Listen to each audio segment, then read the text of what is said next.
These nearly 100 families that didn't accept that, they wanted their day in court. They wanted to have some evidence publicly displayed.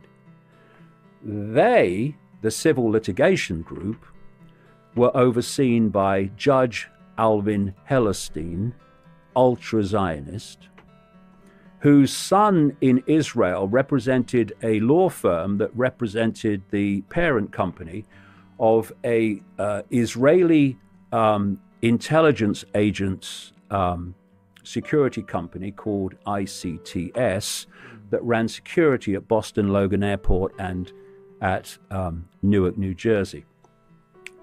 The company, by the way, that also ran security. These are intelligence agencies from the Israeli military intelligence, Mossad, Shin Bet, etc., the domestic intelligence agency. They also oversaw security at Paris airport when the shoe bomber got on. They oversaw the security at Schiphol, Amsterdam, when the underwear bomber got on. And as a result of the underwear bomber, Michael Chertoff, who was then in private business, he went around the television stations selling full-body scanners to make sure another underpant bomber couldn't get on. And that's why, to this day, people go through full-body scanners at airports, because of Michael Chertoff, head of the criminal division of the Justice Department at the time of 9/11, writer of the Patriot Act, head of Homeland Security, etc., that let all those Israelis go. Yes, ICTS was also running security at the Belgian airport when the bomb went off. I think it was 2016, and a lot of people died. So hire them, I would. And anyway, Alvin Hellerstein ran what even the mainstream media called a war of attrition to block the families getting to court. And the last one, eventually, because of a decision by Hellerstein, they pulled out in 2010. So none of the families got to court. His associates overseeing that civil litigation group of families were also ultra-Zionists. Alvin Hellerstein was also the judge that oversaw the litigation between Larry Silverstein and the airlines that ended in Silverstein getting a payout on top of the 4.56 billion of another 10 million. Jesus. By the way, the judge that oversaw the Silverstein v. the insurance company's litigation that led to the 4.56 billion was Michael McCasey, ultra-Zionist, who eventually became Attorney General of the United States. Then we come to this. The other problem they had, apart from the families getting to court, the other problem they had was, well, there's got to be some kind of investigation, right? We've got to have an investigation. I mean, it's the biggest terror attack in American history. 3,000 people dead. We've got to have an investigation. Well, no, if you remember, Dick Cheney, Project the New American Century, and George Bush, puppet president, resisted for ages any investigation into this attack. Why? They don't want an investigation. The truth might come out. So eventually, public pressure forces them into accepting some kind of investigation. It's called the 9/11 Commission. The person they named to head it first, Henry Kissinger. More ultra-Zionist than ultra-Zionism itself, right? So, of course, that's so ludicrous, and it was demanded that he reveal his clients in his company, Kissinger Associates, which would have, as I've said in the book, it wouldn't have just opened a can of worms. It would have launched it to Mars, right?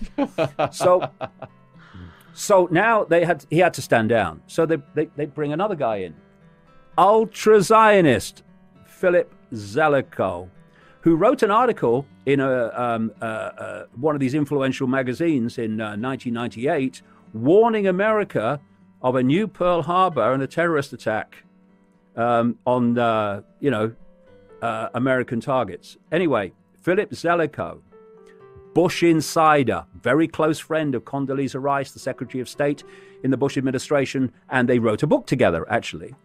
And he oversaw the 9/11 Commission, which was a joke of a non-investigation.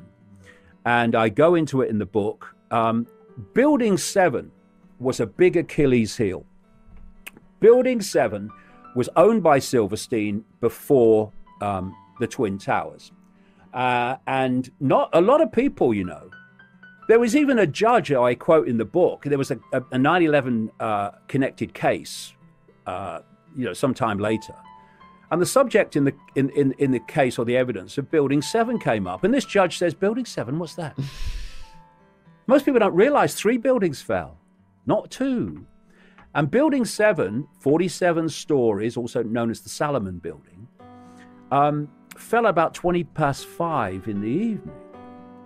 In fact, about 26 minutes earlier, the BBC had a reporter reporting live saying that Building 7 had fallen, and it was still standing behind her. Right? So obviously, they've got the press release out of sync here. So it fell, and it fell with the most obvious, clear, controlled demolition you'll ever see. You know, where they put explosives in different parts of a building, and you see it with stadiums and big skyscrapers, and the charges go off, and they're so perfectly placed that it falls on its own footprint instead of toppling over. Exactly what, if anyone's new to this, go to YouTube, put Building 7 collapse in, and you'll see the most blatant controlled demolition you've ever seen. In fact, the explanation of the buildings coming down is so utterly ridiculous that there's an organization, as there are many others over different subject areas of 9/11, called Architects and Engineers for 9/11 Truth, which are experts in their field, lots of them now, who've come together to say the explanations of the buildings falling is insane. Right.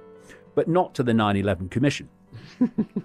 What happened was that the building fell. It was obviously a controlled demolition. Controlled demolition experts have looked at it and have said, what brought the building down? Controlled demolition. There was one guy, he's a Dutch expert, he didn't even know three buildings had fallen. And a TV crew went along and just played him the building falling and said, what do you think caused that? He said, well, it's controlled demolition, it's obvious. He didn't even know it had anything to do with 9/11. Anyway, so they've got a problem. How do you explain 47 stories and these massive, massive steel pillars collapsing simultaneously on their own footprint, which meant every single pillar had to give way at the same time? Ludicrous. So, what can we do? Well, they left the investigation into this is not the 9/11 Commission. The government agency investigating the collapse of Building 7 kind of panned out their investigation. And eventually they came out. And there was a fire in Building 7. No plane hit it. No plane came near it, but there was a fire. It was not a big fire, but just a fire. Certainly not enough to bring a building like that down. In fact, according to the official story, that fire did bring it down, which made it, still to this day, the only steel-structured building ever to fall just because of fire. Of course, it didn't. It was controlled demolition. Anyway, the government agency then comes out and holds this press conference and announces what brought down a 47-story massive steel-framed building. An office furnishings fire. We're back to Prince Andrew, you see. When you're lying and you can't therefore tell the truth of what happened, it was controlled demolition, then you have to make something up, and it's usually ludicrous. So the 9/11 Commission and ultra-Zionist Philip Zelikow has looked at this, This is the 9/11 Commission report on the entire attacks, every subject area, everything.